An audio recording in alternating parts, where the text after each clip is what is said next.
Hello my dear students. Now today we are going to study next question of sequence and series. Now see here students, we have to solve this question using terms involved in the GP. If we have given 3 terms are in GP or 4 terms are in GP or 5 terms are in GP, ऐसा अगर दिया जाता है कि 3 terms जो है वो GP में है या 4 टर्म्स जीपी में है या 5 टर्म्स जीपी में है, and if those terms are given in product form, that means first term is multiplying to second और third, that means product is given. जब आपको प्रोडक्ट दिया जाता है, first term, second term, third term, ऐसे terms दिए हैं, अगर उनके प्रोडक्ट दिए हैं तो उस समय आपको उस टर्म्स को, मतलब वो जो टर्म्स है उनको कैसे कंसिडर करना है वो देखिए. Suppose 3 terms are in GP, मैं यहां पे लिख के बताता आपको, ये कॉपी करके लेना है आपको. 3 टर्म्स आर इन जीपी. अगर 3 जो टर्म्स है वो जीपी में है तो हम कैसे लिखेंगे? देखिए, ये पहला आएगा a अपॉन आर, दूसरा आएगा a और तीसरा आएगा ए आर. तो a जो है अपॉन आर, दूसरा a और तीसरा ए आर. आ रहा है समझ में? दूसरी बात ये है, ये हो गया first. If 4 terms are in GP, अगर 4 टर्म्स जो है वो जीपी में है, 4 टर्म्स आर इन जीपी. अगर 4 टर्म्स जीपी में है तो इसको कैसे लिखेंगे हम? तो देखिए, सबसे पहले हम यहां पे लेंगे a अपॉन आर स्क्वायर, दूसरा लेंगे a अपॉन आर, तीसरा लेंगे, एक मिनट, 4 टर्म्स के लिए हम a अपॉन आर क्यूब, यहाँ पे a अपॉन आर, तीसरा ए आर और फोर्थ वाला ए आर क्यूब, ये आएगा. अगर नेक्स्ट इसमें दिया है 5 टर्म्स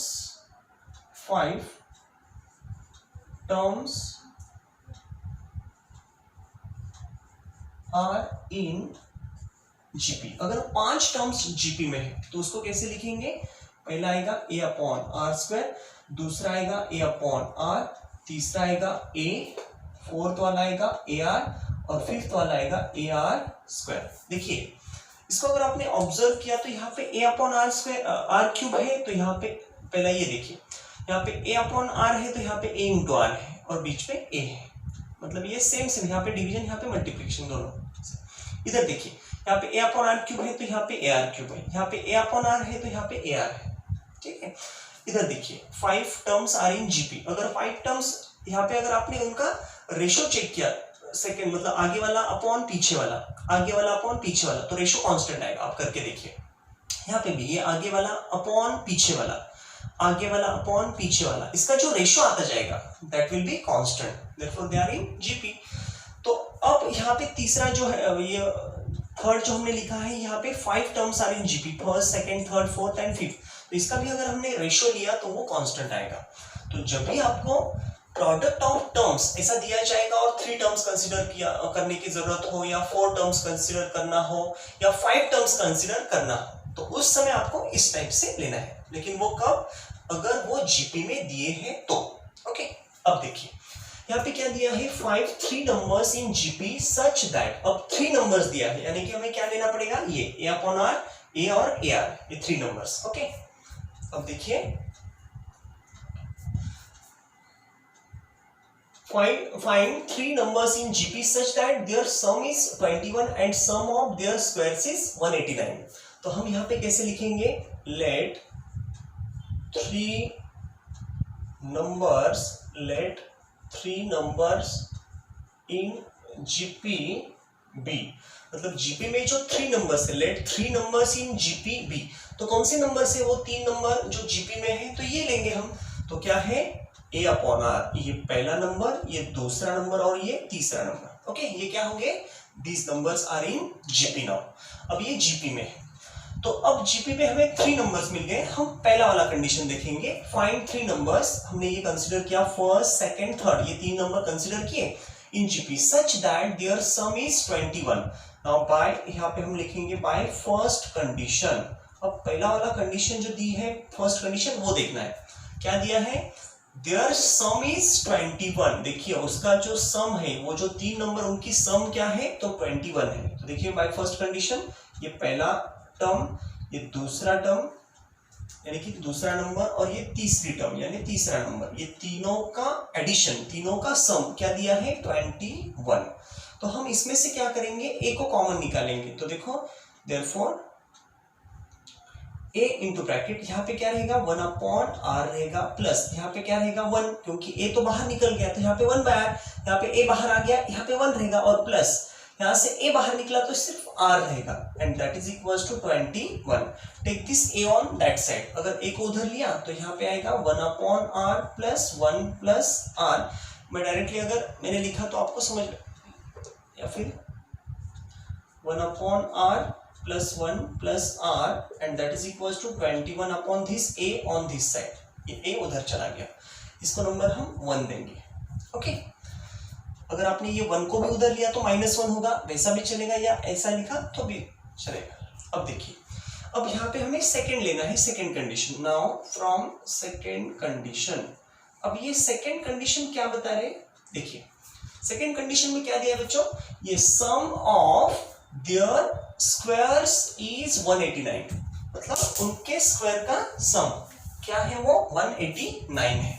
देखिए तो अब square, sum of their squares, पहले तो सम करना है किसका, उनके स्क्वायर का, मतलब इसका स्क्वायर करो, इसमें ऐड करो, इसका स्क्वायर, तीनों की सम करो, वो क्या दिया है 189।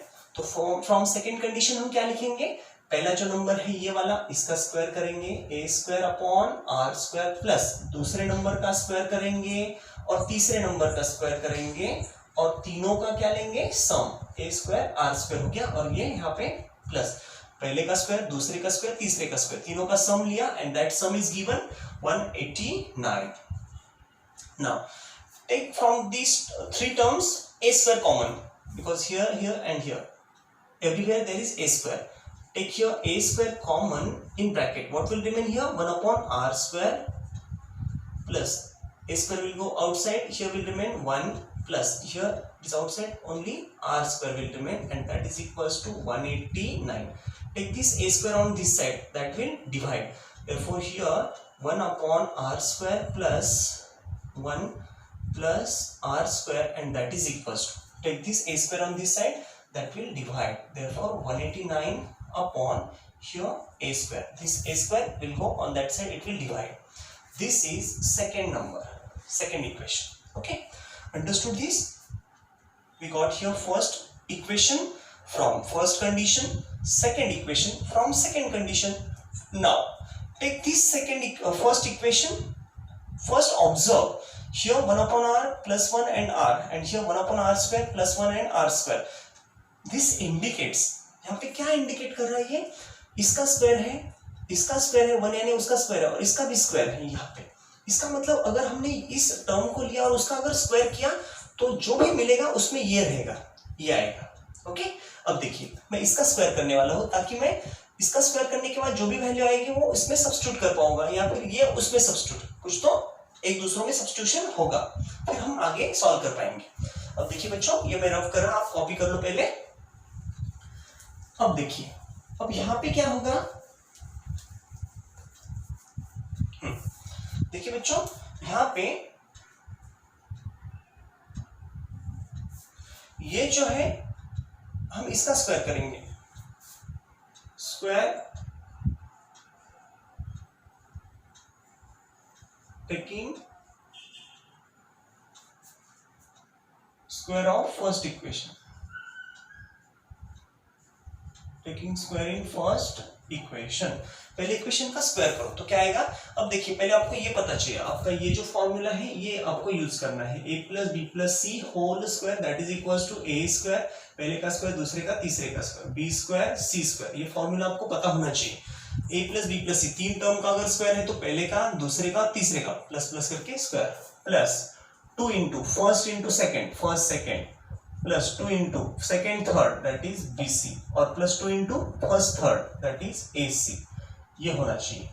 यानी कि ये फॉर्मूला अगर आपको समझ में आ गया, पहले का दूसरे का तीसरे का square, plus 2 into first second, 2 into second third, 2 into first third, ऐसा। ओके, तो वैसे यहाँ पे स्क्वायर करना है इसका, taking square in first equation का अगर स्क्वायर किया तो 1/r का स्क्वायर क्या आएगा 1/r स्क्वायर, 1 का स्क्वायर तो 1 ही रहेगा, प्लस अब देखो दूसरा b का स्क्वायर यानी 1 का स्क्वायर 1 रहेगा, देखो फर्स्ट का स्क्वायर, सेकंड का और थर्ड का स्क्वायर, ये तीनों के, तो थर्ड का स्क्वायर क्या है plus r square and then plus, अब ये होने के बाद देखिए यहाँ तक आ गया 2 इंटू फर्स्ट सेकेंड, 2 इंटू पहला दूसरा क्या है first second 1/r into 1 that means 1/r, तो ये आएगा डायरेक्टली 2/r, अरे समझ में 2 into first second plus 2 into second third, ये दोनों का product 2 into 1 into r that is 2r, तो ये हो गया सेकेंड 2r, और ये तीसरा 2ac यानी कि ये वाला और ये वाला दोनों का प्रोडक्ट 2 इंटू पहला इंटू दूसरा, तो 2 इंटू ये दिस इंटू दिस, तो r कैंसिल होंगे सिर्फ 2 रहेगा, तो यहाँ पे प्लस 2 मैं लिखूंगा and that is equals to, देखो मैंने ये साइड का स्क्वायर किया 1 इक्वेशन का, ये साइड का स्क्वायर, इसका स्क्वायर होने के बाद ये साइड का भी तो स्क्वायर करना पड़ेगा, तो ये 21/a है, तो 21 का स्क्वायर क्या है 441, और नीचे a का स्क्वायर जो है वो है a स्क्वायर, ये हो गया हमारा सेकंड इक्वेशन बनेगा, सॉरी सेकंड तो यहाँ पे आ गया, इसको थर्ड इक्वेशन देंगे, इसमें से क्या करेंगे देखो ये 1/r स्क्वायर प्लस ये 1 प्लस r स्क्वायर, ये आ गया, यहाँ से हम क्या करेंगे 2 को कॉमन निकालेंगे, अगर 2 कॉमन निकल गया तो यहाँ पे रहेगा 1/r प्लस यहाँ पे 2 बाहर आ गया, तो यहाँ पे r और यहाँ पे 1 यानी कि ये हो गया r और यहाँ पे रह गया 1, ये आ गया, and that is equals to 441/a का स्क्वायर, तो इसको हम इसका जो वैल्यू है ये वाला यहाँ से उठाएंगे, देखिए 1/r square plus 1 plus r square, यहाँ पे आ गया ये, मतलब ये वैल्यू हम उठा के इसमें सब्स्टिट्यूट कर सकते हैं, और दूसरा जो है 1/r प्लस 1 प्लस r, ये वाला जो है, तो इसकी जगह पे हम ये 21/a यहाँ पे सब्स्टिट्यूट कर सकते हैं, तो हम इसको 1 2 एंड इसको 3 नंबर देंगे, और यहाँ पे लिखते इसमें फ्रॉम 1 2 एंड 3, तो इधर फ्रॉम 1 2 एंड 3, 1 2 3 से क्या होगा, ये देखिए ये इसके जगह पे क्या आएगा, तो ये जो है ये वाला 189/a स्क्वायर इसके बदले आएगा, ये फर्स्ट ब्रैकेट के बदले यहाँ पे आएगा 189/a स्क्वायर, उसके बाद प्लस 2 इंटू इसके बदले क्या आएगा, देखिए 1/r प्लस r, ये तो ये है ये वाला, तो इसके जगह पे देखिए 21/a आएगा, तो ये 2 इंटू यहाँ पे 2 into this 21/a and that is equal to this 441/a का स्क्वायर। अब देखिए बच्चों यहाँ पे क्या होगा, यहाँ ये 189/a स्क्वायर वो साइड में भेजेंगे, तो यहाँ पे देखिए क्या रहेगा 21 इंटू 2 दैट इज 42, ये 21 2 42/a, और वो साइड में क्या जाएगा, देखो यहाँ पे पहले से कौन है ये 441/a स्क्वायर, इसका ये प्लस था उधर गया माइनस हो गया, ये क्या है 189 क्या आएगा इसका a स्क्वायर। तो अब देखिए बच्चों अगर मैंने थोड़ी जगह लगेगी हमें, तो अब देखिए यहाँ पे ये दोनों का बेस सेम है, तो यहाँ से हम 42/a इज इक्वल टू इसका सब्ट्रैक्शन करेंगे अपॉन a स्क्वायर, तो क्या आएगा इसका 2, इसका 5 और यहाँ पे 2 यानी कि 252 और अपॉन का ये a स्क्वायर। देखो यहाँ का a और यहाँ का a स्क्वायर में से 1a कैंसिल हो जाएगा, तो क्या रह गया ये a इधर आएगा, 42 को उधर भेज दो, तो a अगर इधर आ गया तो क्या आएगा, देखो a इधर आ गया इज इक्वल टू a, इसको मल्टीप्लाई हो रहा ये इधर डिवाइड होगा, तो ये 252 upon this 42 on this side divide करो इसको, 2 2 जा 2 1 जा, यहाँ पे 2 1 जा 2 2 जा, एक रह गया 2 6 जा, इसको वापस अगर डिवाइड किया तो 21 6 जा, तो यहाँ पे 6 आ जाएंगे, 21 6 जा ये, यानी कि हमें a क्या मिल गया, a इज इक्वल्स टू 6 मिल गया। आया समझ में आपको, a का वैल्यू 6 मिल गया। अभी इस a के वैल्यू को लो और ये वैल्यू आपको एक तो फर्स्ट में सब्स्टिट्यूट करो, सेकंड में सब्स्टिट्यूट करो, दोनों में से किसी में भी किया तो आपको r मिलने वाला है। अब देखो यहाँ पे ये क्या है, put this a is equals to 6, put a equals to 6 in equation 1 में अगर सब्स्टिट्यूट किया तो क्या आएगा, देखो यहाँ पे 1/r है प्लस यहाँ पे 1 है प्लस और यहाँ पे r है, and that is equals to this 21/a, 21 but a क्या है 6 है, तो इसको डिवाइड करो, सिंप्लीफाई करो, 3 2 जा और 3 7 जा, इसका मतलब क्या आ गया 7/2, अब देखो यहाँ पे क्या करेंगे हम, ये जो 1 है ना इसको उधर भेज देंगे तो वो माइनस होगा, तो यहाँ पे क्या रहेगा 1/r प्लस ये r, देखो 1/r plus this r and ये 1 उधर गया तो 7/2 माइनस 1 हो गया। तो इसका फाइनली क्या आएगा, देखो इसका फाइनल आंसर क्या आएगा, देखो 1/r प्लस r, ये तो इसका हम सॉल्व करेंगे, देखो 1/r इंटू प्लस r, 1 1 जा ये r यानी कि 1 प्लस r का स्क्वायर, देखो ये 1 1 जा 1 cross multiply r square upon ये r आएगा upon r and that is equals to c 7/2 minus 1, तो इसमें से अगर इसको ये किया तो 2 1 जा 2 आएगा यानी कि 7 माइनस 2 यहाँ पे आएगा 5 और ये 2 1 जा 2 नीचे रहेगा यानी 2। इसको अगर क्रॉस मल्टीप्लाई किया तो यहाँ पे क्या मिलेगा 2 प्लस 2 1 जा 2 plus 2r square and that is equal to 5 into r यानी कि 5r। अगर इसको इधर लेके आए तो क्या आएगा, देखो 2r स्क्वायर, क्वाड्रेटिक इक्वेशन मिल जाएगा। तो देखो 2r स्क्वायर यहाँ का 5r इधर आया माइनस 5r ये plus 2 and that is equal to 0। अब देखिए यहाँ पे 2 2 जा 4 यानी कि आपको ये सॉल्व करना आना चाहिए, तो कैसे आएगा इसका 2r square minus 4r minus r plus 2 and that is equal to 0। ये जो है आपको एक क्वाड्रेटिक इक्वेशन सॉल्व करना आना चाहिए, ये 10 तक आपका हो चुका है। अब देखो यहाँ पे ये दोनों में से कॉमन निकाल के यहाँ पे 2r अगर कॉमन लिया तो यहाँ पे क्या रहेगा r माइनस 2, यहाँ पे अगर माइनस 1 कॉमन लिया तो इधर क्या रहेगा r minus 2 and that is equal to 0 यानी कि r माइनस 2 ये दोनों का कॉमन आएगा इधर और ये 2r माइनस 1 इधर आएगा दैट इज इक्वल टू 0। इससे हमें r का ये वैल्यू और ये वैल्यू दो वैल्यूज मिलेंगे r के, तो यहाँ पे चलो therefore r is equal to 2 और यहाँ पे r is equal to this r और दिस दो r है, यहाँ का r क्या है दिस 1/2 यानी कि 1/2। तो हमें क्या मिला, हमें एक a मिला लेकिन r जो है वो 2 मिले यानी कांस्टेंट रेशियो जो है वो 2 मिल गए।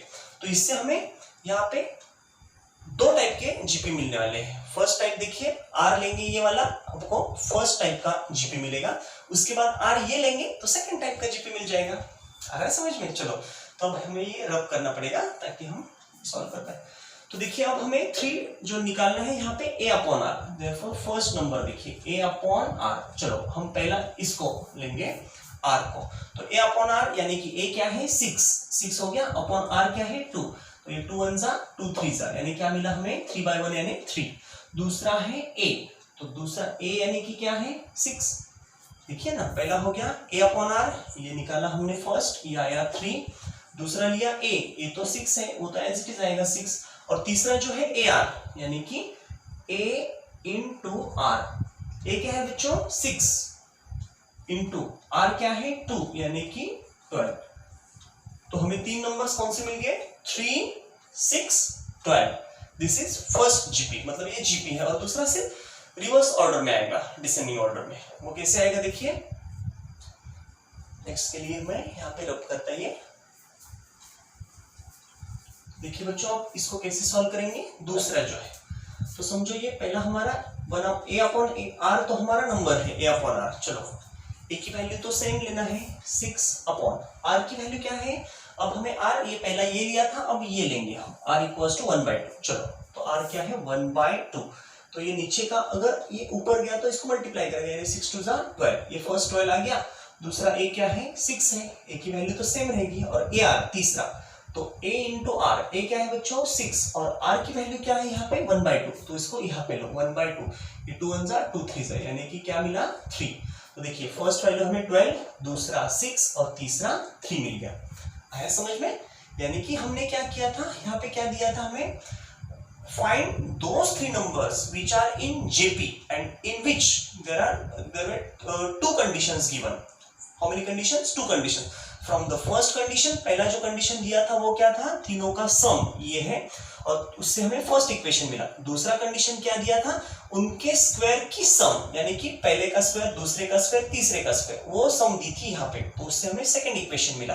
फर्स्ट का स्क्वायर करके सेकंड उसमें सब्स्टिट्यूट किया, हमें सॉल्व करते करते हमें पहले a मिला, तो a लेने के बाद a को हमने सब्स्टिट्यूट किया फर्स्ट इक्वेशन में, तो उससे हमें r मिल गया।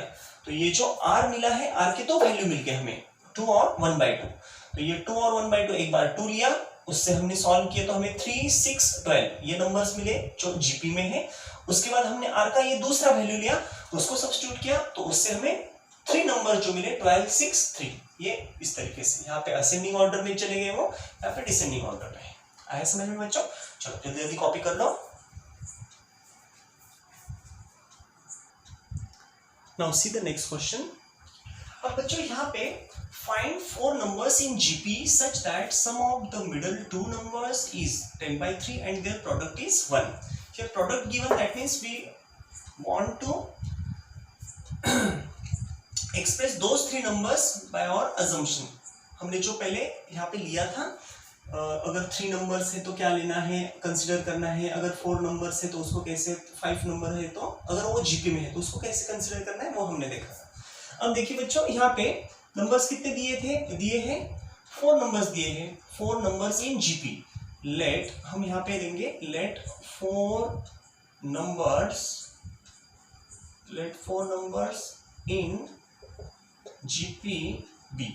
वो नंबर्स क्या है, तो हम क्या लेते हैं, पहले a अपॉन आर का क्यूब, दूसरा a अपॉन आर, तीसरा ए आर और फोर्थ वाला ए आर क्यूब। यहाँ पे अगर नीचे है तो इधर मल्टीप्लाई, यहाँ पे अगर नीचे है तो यहाँ पे मल्टीप्लाई, ऐसा। तो ये हो गए 4 नंबर्स। अब यहाँ पे उन्होंने क्या दिया है, sum of the middle 2 numbers, middle के जो 2 नंबर है उनकी सम, मिडल यानी ये देखो ये दोनों मिडल में है, इनकी सम दी है 10/3 and the product is 1। Product जब दिया जाता है तो प्रोडक्ट से हमें क्या होता है, इसका अगर प्रोडक्ट किया हमने तो प्रोडक्ट से यहाँ का आर क्यूब और आर, इसका आर क्यूब और आर के साथ कैंसिल हो जाएगा तो हमें ए मिलेगा। अरे समझ में? तो इसलिए हम पहले ये सेकंड वाला कंडीशन लेंगे, बाय गिवन कंडीशन। दिया हुआ कंडीशन क्या है बच्चों, द प्रोडक्ट इज 1। देयरफॉर देखिए बाय सेकंड कंडीशन ऐसा बोला तो भी चलेगा, बाय सेकंड गिवन कंडीशन ऐसा कहा तो भी चलेगा। क्या है सेकंड कंडीशन, द प्रोडक्ट। और प्रोडक्ट अगर लेंगे तो यहाँ पे देखो a upon r cube first आ गया, सेकंड क्या है a अपॉन आर है, तीसरा क्या है ए आर है और फोर्थ वाला क्या है ए आर का क्यूब है। तो ये फर्स्ट, सेकंड, थर्ड, फोर्थ, ये चारों का जो प्रोडक्ट है वो क्या है बच्चों, ये प्रोडक्ट दिया है उन्होंने इज 1। ये प्रोडक्ट तो 1 है। आया समझ में? अब देखो यहाँ का आर क्यूब, ये आर क्यूब के साथ कैंसिल हो गया, ये आर के साथ कैंसिल हो गया, तो यहाँ पे 1, 2, 3 और 4 यानी 4 टाइम्स है ए। तो ए रेज तो क्या आएगा 4 and that is equals to 1। तो यहाँ पे हमें क्या करना पड़ेगा, 4th रूट लेना पड़ेगा। अगर हमने 4th रूट लिया, taking 4th root on both sides, जैसे हम स्क्वायर रूट लेते हैं, अगर स्क्वायर है तो स्क्वायर रूट लिया तो ए आता है, वैसे यहाँ पे 4th रूट लिया तो यहाँ पे a रेज टू 4 का a बन जाएगा। तो taking 4th root on both side here ये 1 रहेगा। a की वैल्यू क्या मिल गई हमें 1। अब ये जो 1 है a का वैल्यू, अब हम फर्स्ट वाला कंडीशन पहले कंसीडर करेंगे और बाद में उसको सब्स्टिट्यूट करेंगे। तो इधर हम लिखेंगे फ्रॉम फर्स्ट कंडीशन। क्या है बच्चों फर्स्ट कंडीशन, देखिए फ्रॉम फर्स्ट कंडीशन। तो पहला कंडीशन क्या बता रहा है हमें, फ्रॉम फर्स्ट कंडीशन क्या है, first condition sum of the middle 2 numbers. देखिए सम ऑफ मिडल 2 नंबर्स, ये और ये वाला, ये दोनों की सम। तो यहाँ पे क्या है a अपॉन आर है, ये पहला वाला, प्लस दूसरा वाला क्या है ए आर है। ये दोनों की जो सम है, ये दोनों की सम क्या है, sum of the middle 2 numbers is 10/3। तो यहाँ पे हम लेंगे 10/3। चलो बच्चों अब हम इसमें सब्स्टिट्यूट करेंगे ये वैल्यू, a की वैल्यू सब्स्टिट्यूट a। तो a क्या है 1/r, a की वैल्यू 1 सब्स्टिट्यूट की, यहाँ पे 1 into r, तो ये 1 into r and that is equals to 10/3। अब देखिए बच्चों यहाँ पे 1/r इंटू ये प्लस ये r हो गया, r 1 सा, यहाँ पे r ही रहेगा सिर्फ ये r।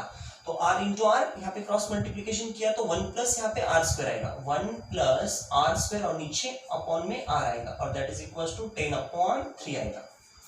आया समझ में? अब देखिए यहाँ पे, अब ये इसको इधर इसका क्रॉस ये मल्टीप्लाई करेंगे इसको यहाँ पे, ये दोनों, तो ये 3 into 1, तो 3 1 जा यहाँ पे 3 हो गया, प्लस ये 3 1 जा 3 आ गया, 3 से ये दोनों को प्लस 3r स्क्वायर और यहाँ पे r इंटू 10 यानी कि इज इक्वल्स टू 10r। इसको अगर हमने यहाँ पे लिया तो क्या आएगा, देखिए अगर इसको मैंने इधर लिया तो ये 3r स्क्वायर, यहाँ का 10r इधर आया तो माइनस 10r और ये 3 एज इट इज, सिर्फ ये 10 इधर आके माइनस बन गया, बाकी सेम है, इज इक्वल्स टू 0। यहाँ पे 3 3 9 यानी 9 1 जा, तो इसका जो आएगा वो क्या रहेगा, देखिए 3r² minus 9r minus 1r plus 3 that is equal to 0। ये आपको क्वाड्रेटिक इक्वेशन सॉल्व करना है। 9 1 जा 9 का ये यहाँ पे माइनस 9r माइनस 1r यानी माइनस 10r, इसको आप सॉल्व करके देखिए। तो ये जो है यहाँ पे ये दोनों में से हम 3r को कॉमन निकालेंगे। 3r तो यहाँ पे क्या रहेगा ओनली r, और 3 3 जा 9r, ये 3 3 जा ये आएगा माइनस, यहाँ से माइनस 1 अगर निकाला तो यहाँ पे क्या रहेगा r minus 3 and that is equal to 0। अब देखिए बच्चों ये r माइनस 3 है, यहाँ पे r माइनस 3 है, तो दोनों में से हम कॉमन लेंगे r माइनस 3 और यहाँ का 3r और ये माइनस 1, ये दोनों ये साथ में आएंगे and that is equal to 0 है। अब देखो बच्चों ये r इज इक्वल टू क्या है 3, और r का दूसरा वैल्यू यहाँ पे क्या है, r इज इक्वल टू ये 1 उधर गया यानी 1/3 आ गया, यानी कि यहाँ पे हमारे पास r का ये वैल्यू है पहला वाला और ये दूसरा वाला, ऐसे दो वैल्यूज हैं और a का तो एक ही है, तो ये a का वैल्यू लो और ये r का वैल्यूज लेके हम सब्स्टिट्यूट करेंगे। तो देखिए फर्स्ट नंबर क्या है हमारा, क्या पूछा है उन्होंने, फाइंड 4 नंबर्स, तो इसमें से पहला वाला नंबर हमें ढूंढना है, तो हम यहाँ पे लेंगे a अपॉन r का क्यूब। तो a क्या है बच्चों यहाँ पे 1, तो 1 अपॉन r का क्यूब यानी 3 का क्यूब, 3 का क्यूब अगर यहाँ पे लिया तो 3 क्यूब क्या आएगा देखिए 1 अपॉन 3 3 9 9 27 यानी 1/27 फर्स्ट नंबर हो गया। सेकंड क्या है a अपॉन r है, तो यहाँ पे a अपॉन r क्या है बच्चों a 1 है और r क्या है 3 है, तो दूसरा नंबर हो गया 1/3। तीसरा नंबर ढूंढना है, तो तीसरा क्या है ar, तो a इंटू r है, a क्या है 1 इंटू r की वैल्यू क्या है, r की तो 3 ली है हमने, तो 3 1 सा ये 3 हो गया, और फोर्थ वाला है a r का क्यूब है, तो ये a r अगर क्यूब है, a की वैल्यू 1 है और r की वैल्यू 3 है उसका क्यूब, तो देखिए 1 इंटू 3 का क्यूब क्या है 27।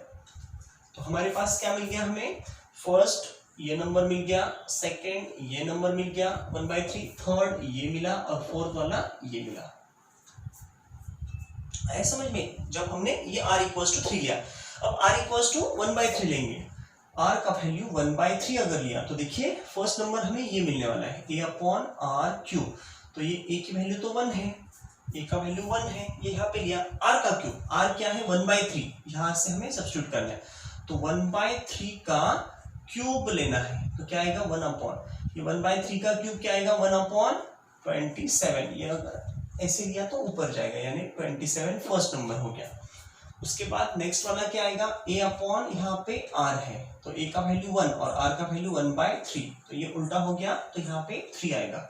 उसके बाद नेक्स्ट वाला कौन सा है ar है तीसरा, तो यहाँ पे a इंटू r, a क्या है बच्चों 1 और r क्या है 1/3, तो 1/3 1 जा 1/3 एंड लास्ट जो है वो है ar का क्यूब, a क्या है 1 और r, ये देखिए लास्ट वाला यहाँ पे लिया 1 और r का क्यूब क्या है बच्चों यहाँ पे r का क्यूब, r क्या है 1/3 उसका क्यूब, तो ये 1/3 का क्यूब अगर लिया तो ये 1/3 का क्यूब है 27, ये आ गया। यानी कि हमें पहला वाला नंबर ये इस तरीके से गए तो ये आ गए, दूसरे तरीके से गए हम r का दूसरा वैल्यू लिया तो ये नंबर आ गए। ये सेम नंबर से सिर्फ यहाँ पे फर्स्ट असेंडिंग ऑर्डर से दिख रहे, यहाँ पे डिसेंडिंग ऑर्डर से दिखाई दे रहे। ओके, आ रहा है समझ में आपको ये? चलो जल्दी जल्दी कॉपी कर लो बच्चों।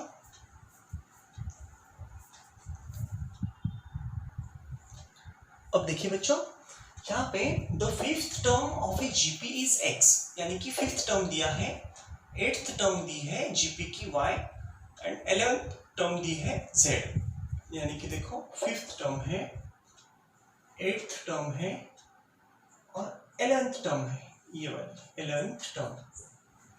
तो आपको ये समझ में आना चाहिए बच्चों, यहाँ पे उनका कहना ये है कि वेरीफाई वेदर ये इक्वल है या नहीं। चलो तो सबसे पहले हम क्या करेंगे, लेट, या फिर डायरेक्टली अगर लिखा तो भी चलेगा। देखिए फिफ्थ टर्म, तो फिफ्थ टर्म को हम t5 लिखते हैं, फिफ्थ वाला टर्म t5, वो क्या है फिफ्थ टर्म है हमारा x, तो ये x हो गया t5। उसके बाद एट्थ टर्म है यानी t8, एट्थ टर्म क्या है हमारी y है। उसके बाद 11th टर्म तो t11, वो क्या है 11th टर्म z है। ये तीनों हो गए।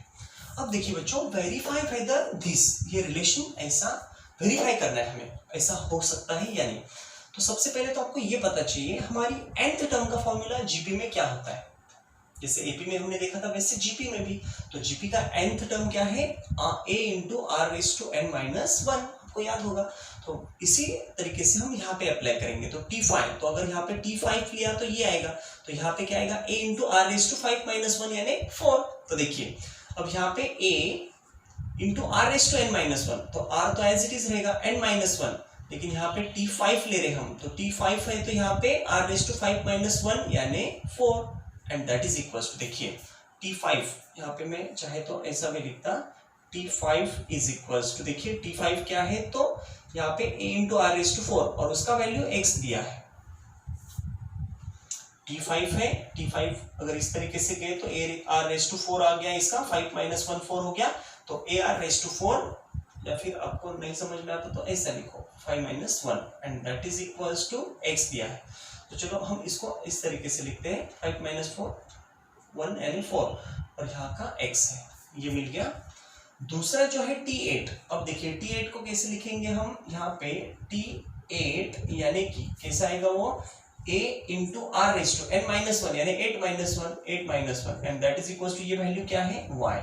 तो देखिए ये a r raise to 8 minus 1 यानी 1 यानी 7, तो r raise to 7 that is equal to y, हमें ये y मिल गया। और तीसरा देखिए बच्चों, थर्ड क्या है T11, तो अगर यहाँ पे हमने T11 लिया तो a into r raise to 11 minus 1 यानी कि 10 रहेगा and that is equal to, ये वैल्यू क्या दी है T11 की z, वो z मैंने यहाँ पे लिखा, इसको ठीक से लिखेंगे a r 11 माइनस 1 यानी 10 and that is equal to z। आया समझ में। अब देखिए बच्चों ये हो गया फर्स्ट सेकंड थर्ड, इसमें से हमें क्या करना है, यहाँ का LHS लेना है। पहले LHS लेंगे, उसको ये सब्स्टिट्यूट करेंगे LHS में, ये उसको नंबर 1 देंगे, बाद में ये लेंगे, दोनों का प्रोडक्ट करेंगे, चेक करेंगे 1 2 अगर इक्वल आ गए उनके तो ये दोनों इक्वल है, LHS इक्वल्स टू RHS। देखिए now LHS is equals to, LHS क्या है बच्चों y स्क्वायर, चलो y का स्क्वायर है, y क्या है यहाँ पे a r रेज टू 7 उसका स्क्वायर, तो क्या आएगा a का स्क्वायर हो गया a स्क्वायर, उसके बाद r रेज टू 7 उसका रेज टू 2 यानी 7 2 जा 14, तो ये हो गया r raise to 14, this is first equation. उसके बाद and RHS is equals to, देखिए RHS में क्या है, यहाँ पे x इंटू z है, तो ये x इंटू z, x क्या है बच्चों पहला ये a into r raise to 4 है, ये पहला हो गया। इसके बाद x इंटू z, z क्या है तो z यहाँ पे आया है a into r raise to 10, तो a into r raise to 10। चलो इसमें जब मल्टीप्लीकेशन होगा तो a इंटू a इसका आएगा a स्क्वायर और r raise to 4 r raise to 10, 10 plus 4 ये 14 होगा, r रेज टू 14, इसको नंबर 2 देंगे। अब देखिए ये RHS है हमारा, तो देखिए तो बच्चों क्या है ये इक्वल आ रहा, LHS का a square r raise to 14, RHS भी a square r raise to 14, इसका मतलब ये वाला और ये वाला तो इक्वल आ गया, इसका मतलब LHS is equals to RHS। तो हम यहाँ पे लिखेंगे फ्रॉम 1 and 2, एक और 2 से क्या समझ में आ गया LHS and that is equals to RHS। ऐसा में तो हमारा ये वेरीफाई हो गया, ये दोनों इक्वल हैं। ऐसा में सिर्फ यहाँ पे क्या करना है, y जो दिया है उन्होंने क्या दिया था, फिफ्थ टर्म दिया था, फिफ्थ टर्म क्या है x, एट्थ टर्म दिया था, मतलब हमने T5 लिया fifth term, eighth term T8 ये लिया और 11th टर्म, इसमें सिर्फ हमने ये फॉर्मूला अप्लाई किया Tn equals to a into r raise to n minus 1, इसमें T5 निकाला, T8 निकाला और T11 निकाला और उसके वैल्यू सब्स्टिट्यूट किए और उसको इसमें सब्स्टिट्यूट करके सॉल्व किया। आएगा आपको, चलो जल्दी जल्दी कॉपी कर लो। अब देखिए बच्चों यहाँ पे if P Q R S are in GP, यानी कि उनका कहना है P Q R S ये जो 4 टर्म्स हैं they are in GP, show that P plus Q यानी कि ये दोनों का सम Q प्लस R इसका सम और R प्लस S इसका सम, तो सम करने के बाद जो नंबर आएंगे ये दोनों का सम ये दोनों का सम, ऐसे सम करने के बाद जो नेक्स्ट न्यू नंबर जो मिलेंगे ये सम मिलेगा ये सम और ये सम, यानी कि new numbers are also in GP, वो भी GP में दिखाओ, ऐसा उनका कहना है।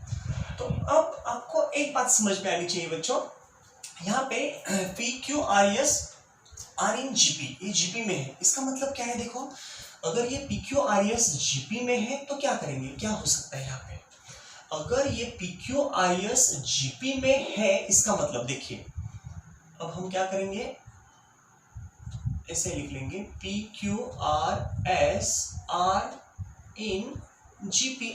अगर जीपी में है तो उनका रेशियो कैसा रहेगा, कांस्टेंट। तो चलो यहाँ पे हम आगे वाला अपॉन पीछे वाला, तो आगे वाला है Q अपॉन पीछे वाला P, Q upon P that is equals to, दूसरा क्या है यहाँ पे R अपॉन Q, तो ये R अपॉन Q आएगा। हम हर रेशियो के लिए R कांस्टेंट लेंगे।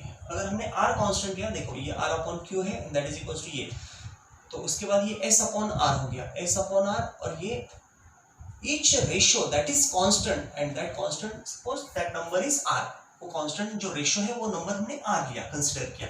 अब देखो बच्चों, देयरफॉर हमें क्या मिलेगा, Q, तो Q क्या मिलेगा, ये स्मॉल p है और ये कैपिटल R है, PR। दूसरा क्या है, ये R जो है, R क्या मिलेगा, Q उधर गया तो ये स्मॉल q और ये R हो गया। उसके बाद ये S जो है, तो ये स्मॉल s है, तो उसका क्या आएगा, R इंटू R, ये स्मॉल और ये कैपिटल R, ये मिल गया। अब देखिए, to show that these are also in GP,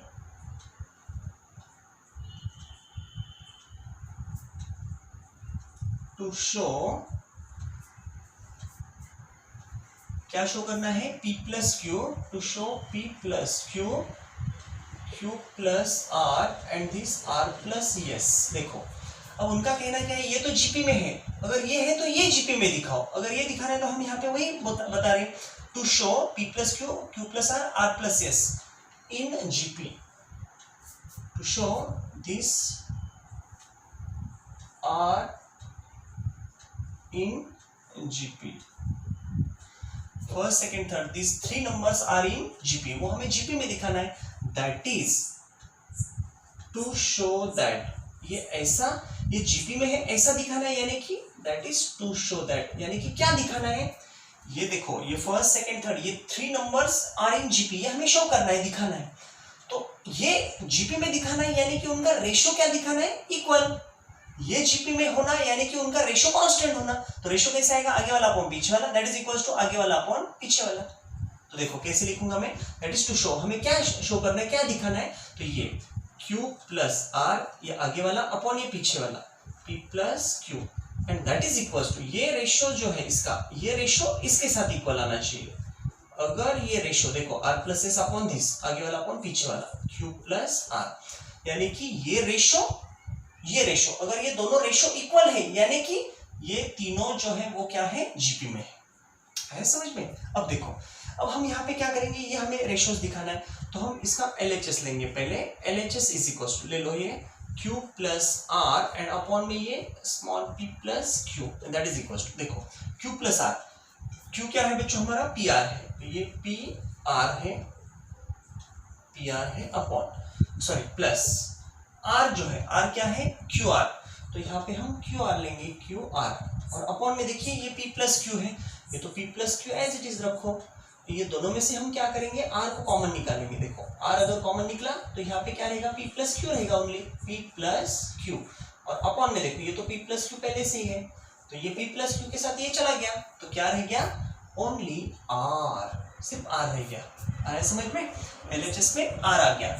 अब ये लिया था हमने, अब हम ये लेंगे, अगर इसका वैल्यू भी R आ गया, ये अगर R आया तो ये भी पहला भी R है, ये भी R है, तो दोनों इक्वल है, दोनों का वैल्यू सेम आ रहा R। तो चलो इसको पहले देखते हैं, यहाँ पे R plus S and R plus S upon ये Q प्लस R, ये लेंगे, तो देखिए बच्चों Q R plus S, R क्या है, QR, तो ये हो गया QR प्लस S क्या है, RR, तो ये RR है अपॉन, और नीचे QR है, Q प्लस R, ये Q प्लस R, दोनों में से R को कॉमन निकालेंगे, R अगर बाहर निकल गया तो यहाँ पे Q प्लस R रहेगा, और नीचे Q प्लस R है, ये तो Q प्लस R के साथ वो चला गया, तो क्या रह गया, ओनली R। तो ये हो गया फर्स्ट इक्वेशन, ये हो गया सेकेंड। तो फर्स्ट में देखिए इसका RHS, ये जो आ रहा, ये LHS में R है, RHS में भी R है, यहाँ पे हम लिखेंगे चाहे तो RHS। तो फ्रॉम 1 and 2, फ्रॉम 1 and 2, एक और 2 से क्या पता चल गया, इसका ये और ये इक्वल है, R है दोनों, यानी कि LHS का वैल्यू जो है वही RHS का वैल्यू मिल गया। अगर LHS और RHS का दोनों वैल्यू इक्वल है तो दोनों इक्वल है, यानी कि ये जो है ये रेशो, ये वाला इसके साथ इक्वल है, यानी कि ये देखिए ये वाला इसके साथ इक्वल आ गया, क्योंकि इसका वैल्यू जो है वही इसका वैल्यू है, दोनों की वैल्यू इक्वल, तो ये दोनों भी इक्वल। तो यहाँ पे लिख देंगे हम therefore from 1 and 2 q plus r upon this p plus q and that is equals this is equals to this ratio r plus s upon q plus r। अब ये दोनों रेशियो इक्वल आ गए यहाँ पे।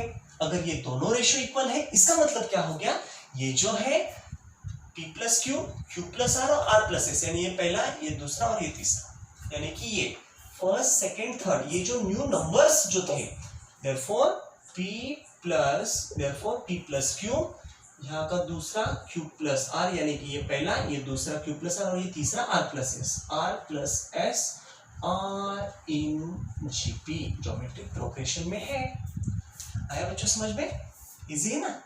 तो क्या किया हमने, पहले हमें ये दिए थे जीपी में, उसके बाद उनका कहना है ये दिखाओ जीपी में, तो हमने क्या किया, पहले ये जीपी में थे तो उसका रेशो हमने लिया, वो r कांस्टेंट करके लिया, उसके वैल्यूज फाइंड किए। उसके बाद अब ये अगर जीपी में दिखाना है, यानी कि इसका रेशो आगे वाला अपन पीछे वाला, आगे वाला अपन पीछे वाला, ये रेशो इक्वल दिखाना है, ये इक्वल दिखाना है, यानी कि ये पहला हमने लिया, इसमें सब्स्टिट्यूट किए, ये जो वैल्यू है ये इसमें सब्स्टिट्यूट किए, हमें r मिला। दूसरा लिया ये वाला, ये पहला रेशो, ये दूसरा रेशो, इसको भी हमने क्या किया, सब्स्टिट्यूट करके उसका वैल्यू भी वही आया। ये दोनों के इस रेशो का वैल्यू जो आया है वो r है और दूसरा जो ये है रेशो उसका वैल्यू भी r है, यानी ये दोनों इक्वल है। ये दोनों, अगर ये दोनों इक्वल है तो हमने यहाँ पे लिखे, अगर ये दोनों इक्वल है तो इसमें जो भी टर्म्स है वो किस में है, जीपी में, क्योंकि रेशो अगर यहाँ पे रेशो कांस्टेंट आ रहा, ये और ये रेशो इक्वल आ रहा, इसका मतलब ये दोनों, ये तीनों नंबर्स क्या है, जीपी में है। समझ में? चलो जल्दी जल्दी कॉपी कर लो बच्चों। अब देखिए बच्चों नेक्स्ट क्वेश्चन क्या दिया है, the number of bacteria in a culture doubles every hour if there were 50 bacteria originally in a culture, how many bacteria will be there at the end of 5th hour? मतलब simple सा question है। वहां पे उनका कहना है कि शुरू में 50 बैक्टीरियाज है, एक सोसाइटी है, एक कल्चर दिया है उन्होंने, एक कल्चर में क्या है, उस कल्चर में 50 बैक्टीरिया वहां पे है। तो समझो एक कल्चर में एक स्पेसिफिक बैक्टीरिया अगर हमने लिया तो वहां पे क्या समझ में आ रहा है, वो कौन से भी रहने दो, लेकिन हमें इतना समझ में आना चाहिए कि ओरिजिनली वहां पे कितने थे, 50। एक घंटे के बाद ये 50 था, एक घंटे के बाद यहाँ पे उसके ट्वाइस हो गए, दो, मतलब 2 times will be there, double कहा गया हो, the number of bacteria in a culture doubles, ये डबल हो रहा है यानी कि ट्वाइस हो रहा है उसका, एवरी आवर, मतलब एक घंटे में उसका डबल हो गया, और एक घंटे में उसका डबल हो गया, और अगले घंटे में उसका डबल हो गया, और एक घंटे के बाद उसका डबल हो गया, उसके बाद और एक घंटे के बाद ये, ऐसा करते करते आपको उन्होंने पूछा है find the number if there are 50 bacteria originally, how many bacteria will be there at the end of 5th hour, मतलब 5 घंटे के एंड के बाद, मतलब 6th आवर को, 5 घंटे के बाद यानी 6th आवर जब चल रहा उस समय कितने बैक्टीरिया है वो ढूंढना है। वैसे तो हम यहाँ पे ओरली भी फाइंड कर सकते हैं, लेकिन हमें स्टेप्स पे लिखना है। तो देखिए पहले तो आपको ये समझ में आना चाहिए कि यहाँ पे ए जो दिया है वो 50 है, उसके बाद देखिए इसका ट्वाइस हो रहा, इसका ट्वाइस हो रहा, इसका ट्वाइस हो रहा, इसका ट्वाइस, यानी कि आर जो कॉमन मल्टीपल है कौन है यहाँ पे ट्वाइस होते जा रहा, यानी कि यहाँ का जो रेशो है, देखिए ना, अगर रेशो निकालने आपको पता चाहिए, आगे वाला अपन पीछे वाला, यानी 100/50 क्या आएगा, 52 जा, ये वाला अपन ये वाला, यहाँ पे आया तो 102 जा, 202 जा, 402 जा, यानी 2 आ रहा, आगे वाला अपन पीछे वाला अगर ये लिया तो 2 आ रहा, यानी कि यहाँ का जो रेशो है वो क्या है, 2। तो हमें क्या पता चल गया, हमें ए मिला है 50, हमें आर मिला है रेशो 2, तो हमें क्या निकालना है। कुछ बच्चे कंफ्यूज हो जाएंगे, देखिए उनको क्या लगेगा, find how many bacteria will be there at the end of 5th hour. उनको ये नहीं समझ में आ रहा, 5th आवर जो दिया है उनको T5 लगता है, 5th टर्म, यहाँ पे 5th नहीं, एट द एंड मतलब 5th टर्म के एंड में, यानी कि 5th पूरा हो गया और 6th स्टार्ट हो गया, तो हमें यहाँ पे therefore T6 निकालना है, number of bacterias at the end of 5th hour, मतलब 5th आवर खत्म होने के बाद जो 6th आवर रहेगा उस समय बैक्टीरिया कितने रहेंगे, तो ये T6 ये निकालना है। तो यहाँ पे तो आपको पहले हाँ T6 निकालना है, हम यहाँ पे ऐसा करेंगे। तो देखो हमारा फॉर्मूला क्या है, Tn is equal to a into r raise to n minus 1। चलो वैल्यू सब्स्टिट्यूट करेंगे, T6 that is equal to a का वैल्यू क्या है 50 दिया है, ओरिजिनली कितने बैक्टीरियाज थे उस कल्चर में 50 थे, इनटू r यानी कि रेशियो क्या है 2 raise to n minus 1, n तो क्या है 6 माइनस 1, तो यहाँ पे क्या आएगा 50 इंटू 2 रेस टू 6 माइनस 1 ये हो गया 5। तो देखिए बच्चों ये 50 इंटू 2 का फिफ्थ पावर क्या आएगा, 2 टू 4, 4 टू 8, 8 टू 16, 16 टू 32, तो ये आ गया 32। तो देखिए यहाँ पे ये 32 0 ये 0 हम यहाँ पे लिख देंगे और 5 से मल्टीप्लाई करो 10 यानी 16, ये हो गया 1600। तो 6th आवर को at the end of 5th hour यानी कि when 6th hour is going on, at that time how many bacteria are there? At that time there will be 1600 or 1600 bacteria will remain. Okay? तो यहाँ पे हम रुक जाएंगे बच्चों, तो नेक्स्ट जो है आगे की क्वेश्चन हम नेक्स्ट लेक्चर में कवर करेंगे। Okay, thank you students.